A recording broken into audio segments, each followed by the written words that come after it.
mange quoi un animal en centre de soins? Ça tombe sous le sens, un animal qu'on soigne ne va pas sortir pour aller s'alimenter dehors avant de revenir pour ses soins. Mais alors on fait comment pour le nourrir? Ce sont les soigneurs qui savent quelle nourriture est la plus adaptée en fonction de l'espèce, de l'âge, de l'animal et de ses symptômes. Car nourrir un animal sauvage, ça ne s'improvise pas.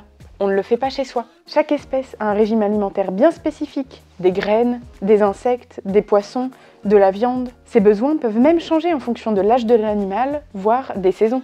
Prenez la mésange bleue par exemple. Les jeunes sont insectivores, c'est-à-dire qu'ils mangent des insectes car ils ont besoin de protéines pour bien grandir. Les adultes, eux, sont granivores. Ils mangent des graines en hiver et sont insectivores au printemps et en été. En fait, ils adaptent leur régime en fonction des disponibilités en ressources alimentaires. Et des spécificités comme ça, il y en a pour chaque espèce. Les soigneurs font aussi très attention à la quantité de nourriture qu'ils distribuent aux animaux, à la taille des morceaux et à la fréquence des repas. Tout ceci en se rapprochant au maximum des besoins naturels des pensionnaires. Par exemple, la plupart des jeunes animaux sont nourris très souvent, quasiment toutes les heures, tandis que les adultes n'ont généralement besoin que d'un repas par jour. Si un animal ne mange pas tout seul, les soigneurs peuvent être obligés de le gaver, c'est-à-dire de le forcer à manger. Ça peut être impressionnant, mais c'est pour son bien, afin qu'il reprenne des forces. Un centre de soins, c'est donc un peu comme un restaurant.